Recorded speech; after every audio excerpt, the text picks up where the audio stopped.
Hi everybody. For this live session topic, I'm going to talk about clothes, shoes, and accessories. This is a very chill topic, chillax, okay? About clothes, for me, and I'm going to again make myself the example, obviously. For clothes, what are the brands that I use? Fashion trends, like fashion icons, and where do I get these clothes? Okay. Let's talk about that. Okay, usap tayo, guys. Nung bata pa kami, kumukuha rin kami ng mga branded items and ng mga non-branded items. So, kumukuha kami ng mga second-hand clothes, second-hand shoes, and they're nice.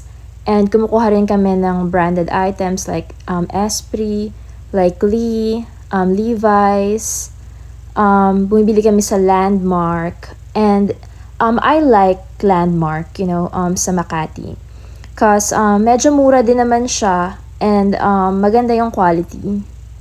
Yan, sa SM, sa Landmark, hindi masyado sa mga Tiangge, pero bumibili rin kami sa mga Palanyag. Mga Sedera, Palanyag, ganon, pero bihira lang. Minsan kasi medyo, like medyo marupok, or in Batanggenyo term, magato. So, medyo marupok, 'di ba? Hindi ko masyadong maalala kung ano yung Bicol term. Pero marupok talaga. Medyo minsan marupok. Kaya, bumibili kami pero bihira lang, konti lang, and then short-term use. Syempre para hindi naman, magkaroon ka ng wardrobe malfunction. Nangyari na kasi yun dati. I'm not sure kung sa mommy ko. I think sa mommy ko. Na recognition ko, I guess, sa Abanyo. Or si Christina yata. And then, umakyat siya ng stage. And then, itong shoes niya, yung heels, natanggal. So, diba, shoes malfunction. So, it's a good, event. It's a nice event na inaabangan ng parents mo, yung recognition. Sa mga schools and everything. Tapos, honor student pa yung anak mo. And then, nasira yung shoes. So, medyo mahirap, diba? So, bumibili kami din ng mga brands na magaganda, yung matitibay. Not so much luxurious items. Kasi yung iba namang luxurious items, hindi ko rin gusto yung design, hindi ko rin gusto yung style. And, masyado siyang mahal na makakabili ka naman ng mga ganong katibay na mga items or ganon ka taas yung quality for a lower price. 'Di ba? And kaya nga luxury brand sila because yung amount of money that you use to create those products are much less than the selling price. Kaya nga luxury items because you're paying for the name of the brand, 'di ba? Pero maganda yan, especially kung yung mga dream products nyo, dream brands. And, you really work hard to buy this items. 'Di ba? Kung dyan kayo masaya, so be it. Pero, some people, they wanna be practical. Kaya, yun na lang yung mga, medyo, affordable, not super cheap, not super cheapskate, chipster. Pero matibay rin and maganda yung quality and the style and the colors that you like. So, yun. Kami, madalas kami dyan sa Landmark, sa SM. Lahat ng mga turno clothes ko ng mga bata pa ako, ganun. And then, mga second-hand items, magaganda rin yung quality. And maganda rin yung mga design, ganun. Tapos, ngayon, dito sa Amerika, may mga thrift store, ganun. Pupunta kami dyan sa Goodwill, sa Other Mothers. Maganda rin yung mga design nila. And I buy usually online sa Macy's sa Target, bihira sa Walmart kasi medyo marupok yung mga damit sa Walmart. Ano lang, sa totoo lang tayo. Ganon, medyo marupok kasi minsan. Pero, minsan, like, pag may budget ako, bumibili rin ako sa Bloomingdale's. Medyo mahal lang nga yung mga brands, katulad ng mga colored boots ko. Yung pink and yellow boots ko, some Edelman, like, luxury brand. And I bought it from Bloomingdale's. And medyo mahal kasi sa Bloomingdale's talaga. Pero, if you're on a budget, Target will do. And, maganda naman. Like, Macy's, naghihintay ako ng mga sale. And then, Dillard's. And sa mga outlet, minsan may mga sale din. So, yun. Basta, kailangan lang kasi yung sa mga damit natin, 'di ba? Like, akma dun sa mga pupuntahan mo. And, sa mga fashion trends, if you wanna blend in, me, I try to blend in like usually, cause, parang jologs naman, 'di ba? Kung ikaw na lang palagi yung oddball, different from the group, 'di ba? And katulad nung bata pa kami, yung mga accessories na mga nauso, yung mga butterfly, clips, yan. Yung mga hook earrings na dangling earrings. Yan. So, buong klase may ganon. So, syempre, ikaw papahuli ka ba? So, you blend in, 'di ba, sa mga fashion trends kung nasa ang geographic region ka. Ngayon, sa Amerika, medyo, hindi ako masyadong nag-blend in, but, I still try, kasi, like, I don't wanna be, like, an oddball. Pero, like, yun, katulad nun, masaya yun sa Philippines, na, same, like, you have, like, the same earrings, same style, mga butterfly clips, and, I bought them from, yung mga local stores sa Daet. Or like, when I go to my dad's house sa Chaong, sa Lucena, or sa Makati, sa Marcela, sa Broadway Gems. Yan. Favorite part ko yan, yung Marcela Broadway Gems. Minsan sa Naga rin. Pero usually kasi kasama ko yung daddy ko and yung mommy ko. Nasa Chaong kami pag vacation or like sem break. So, pero sa Daet, yun din, meron din mga galing sa mall, sa Central Plaza Mall. Yun. Tapos, ano pa ba yung mga, sa shoes naman. Sa shoes naman, well, mahalaga dyan yung comfort.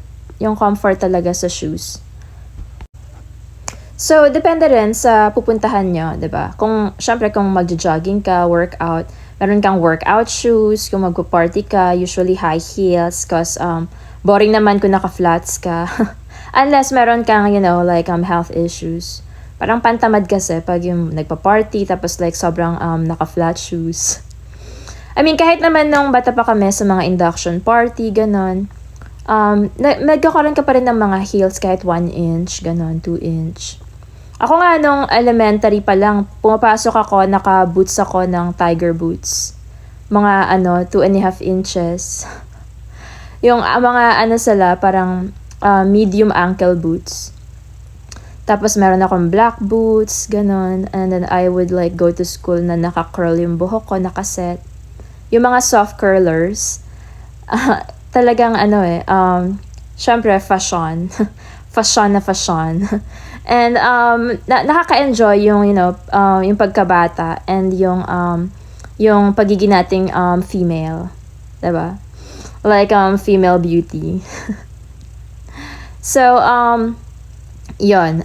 Sa mga shoes, importante kasi talaga, ang titingnan namin dyan, na kailangan na comfortable. Hindi kayo magkakasugat, magkakakalyo. And, maganda yung cushion nung sapatos nyo. Yun. And then, sa mga accessories naman, yun nga, usually susunod ka sa mga fashion trends, if you like. And usually you like it because you don't want to be the oddball, syempre. Because like, pangit naman kung palagi na lang kayong, palagi na lang naiiba, 'di ba? Sometimes you don't really want to stand out, you want to blend in.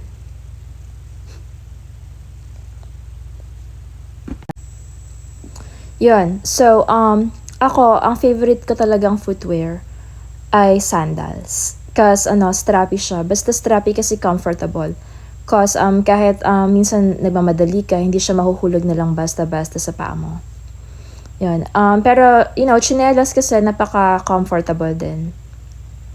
Pero, ako, nung college, comfortable talaga yung mga chinelas. But then, syempre, okay lang, sa UPLB, freedom naman to wear anything you like. Pero ako, I still wear my Skechers shoes na strappy para sa sariling comfort ko na rin. And para hindi magdumi talaga yung paa ko. Yun talaga yun, cause ayoko magdumi yung paa ko. And, okay lang naman kung magdudumi yung paa mo and then maghuhugas ka palagi. Pero nakakatamad din and tamad talaga ako. Para hindi ka masyadong yung palaging hugas ng hugas. Eh di wag mo na lang dumihan yung paa mo. 'Di ba? So, balik tayo sa clothes. So yung mga katulad sa school, 'di ba? Sa college sa UPLB wala kaming uniform. Pero sa Abanyo nung high school may uniform kami. And elementary, and kindergarten. So, yun, syempre set na yun nung school nyo na may uniform kayo, yun yung gagamitin nyo. And then like for your to like express yourself for personal expression for your own fashion, then gumamit ka na lang ng mga accessories, earrings, like hair accessories, ganon. Ako nung bata pa ako, hindi naman ako nagme-makeup eh. Like but then nung nag-graduate ako ng elementary and ng high school and ng college, ako yung nag-makeup sa sarili ko. It's not the best professional makeup, but gusto ko lang, flaunt my makeup skills. Pero like I don't have the makeup then kasi yung sa mama ko yung makeup. And iniiwasan namin cause we don't really want to sobrang maraming chemicals sa mukha mo as a child. Cause hindi naman kailangan talaga. But ngayon, since medyo tumatanda na, 32 years old na, palagi na ako nagme-makeup. But then ngayon, merong pimple under my eyebrow. Kaya medyo hindi pa rin masyadong malimit yung pagme-makeup ko. And then yun nga, going back to clothes. So sa mga damit, yun, unless meron kayong uniform, 'di ba? Ikaw na yung magde-decide kung anong susuotin mo. So, syempre, depende yan sa occasion. Kung party dress talaga. May motif naman kung anong color, umatan ka ng wedding, ganon, ng debut, ng party. Kayo nang bahala. So, and, they choose the motif or like, the event sets the stage for you. It sets like kung anong dapat mong suotin. Pero ikaw na rin yung bahala mag-personalize, diba? Para sa self-expression nyo, to express your fashion very personalized. It actually tells your personal fashion, 'di ba? So like people will know na eto yan very Cindy ganon, very May, very Jonah. Like you have you have the what you're known for na fashion statement mo. 'Di ba? Kasi isa naman yan talaga sa goals ng fashion statement. 'Di ba? That's why mahilig tayo sa mga statement shirts and everything. So, ngayon, kung kayo gusto nyo ng mga brands na hindi nyo ma-afford, ganon, like, syempre, meron kayong goal setting, 'di ba? Pwede mong pag-ipunan, pwede kang humingi ng gift sa mga auntie, uncles, ate, kuya, ganon, mom and dad. Yun, pwede kang humingi ng gifts din. Pero kung hindi nyo talaga ma-afford, I mean, okay lang din naman, cause usually, yung mga gusto natin na luxury items, meron ding mga similar na ganon. I mean, like, syempre hindi naman, I'm not really recommending na kumuha kayo ng mga fake items. Kasi katulad dito sa Japan, sa Amerika, mas mahigpit sila doon and bawal yung mga fake items. So, I don't really recommend that. Pero kung meron ding mga similar items na, what you like about that, kung hindi lang na gusto niya talaga yung brand. Let's say, yung color, yung style, yung design. Meron ding mga similar items na medyo katulad nila. and kasing tibay rin. Kasi hindi siya ganun kamahal. Kasi sa totoo lang, yung mga super branded items, like Louis Vuitton, ganon, like aabutin ka ng $3,000, $5,000, like, for a purse, or like siguro mga $8,000. Kung sa Philippines, 'di ba, masyado na yung malaki, like let's say $8,000, that's like 400,000 pesos. And I mean, like, you have to set your priorities then, di ba? You have to be practical. So, kung meron ka pang ibang other expenses, like basic necessities, like katulad ng mga sa subsistence nyo, di ba? Like you pay for like food, rent, your house bills, or meron kayong mga kamag-anak na pinapadalhan, di ba? So, medyo mabigat yon sa bulsa, mga ganong luxury items. Or kahit na sobrang laki ng sweldo mo, or like sobrang laki ng earnings mo, like sa trabaho nyo, like let's say as a lawyer, or like a doctor, ganon, or like business people, mga engineer, ganon, kung kahit na sobrang taas ng sweldo nyo, diba? You still like set your priorities. Kung worth it ba talaga na bilhin nyo yung gantong luxury item? When in fact, pwede namang like katulad ni Rogeline, 'di ba? Like si Rogeline, my friend lawyer, nag-iinvest siya sa mga properties, ganon. So, pwede namang sa properties, 'di ba? Yan din yung yun din yung ginagawa ng mommy at daddy ko. Pwede naman mag-invest ka sa properties like na you would have like an income. Kasi yung mga ganyan, my dad calls it like a dead investment. 'Di ba? But for your personal happiness, if you really like the luxury items, why not, 'di ba? Pero kung being practical, hindi ka bibili ng mga dead investment na ganon. Syempre, yung mag-grow pa yung money mo doon sa mga properties. So, ako, kung may budget ako, I really buy nice clothes because maganda siya for like, for our life. Para sa mga events na pupuntahan mo, and just, your personal statement na, yeah, we're gorgeous and we like nice clothes, ganon. But it doesn't have to be like sobrang mahal, 'di ba? Pwede rin namang humanap ka ng sale, 'di ba? Medyo magdiskarte ka na lang. So, ma-afford mo yung mga gusto mong damit, ganon. And mahalaga yan for your fashion statement. Ang personal statement mo na maganda yung damit mo and you feel confident about it, 'di ba? Kasi mahalaga rin yan sa well-being. Yung mga basic necessities like clothes, di ba? And then, accessories. So, I used to get them from, Broadway Gems and Marcella. And ngayon, dahil nasa Amerika kami, I get them from TJ Maxx, ganyan, Kohl's. And, like online sa Macy's, sa Dillard's, Bloomingdale's. Yan.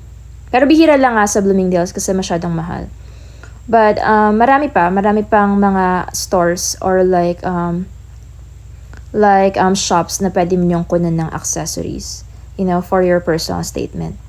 Nung bata pa ako, gusto ko rin sa Philippines yung mga Krisa jeans, they're really nice. They're really nice material. Nice fabric, matibay and malambot and comfortable. And they're really like an affordable price. Yeah. Dito rin, bumibili ako ng mga damit sa mga ganyan Macy's, Dillard's, and marami ring mga made in the Philippines. Yay! And alam na natin kung bakit, diba? But I'm not gonna delve into that kasi ang topic lang natin ay mga damit. Okay? So, yon. Be nice, be pretty, and stay happy and healthy, and stay gorgeous, with your nice clothes. Okay, guys, and follow me on YouTube, subscribe Pinoy Barbie. Okay? Bye-bye!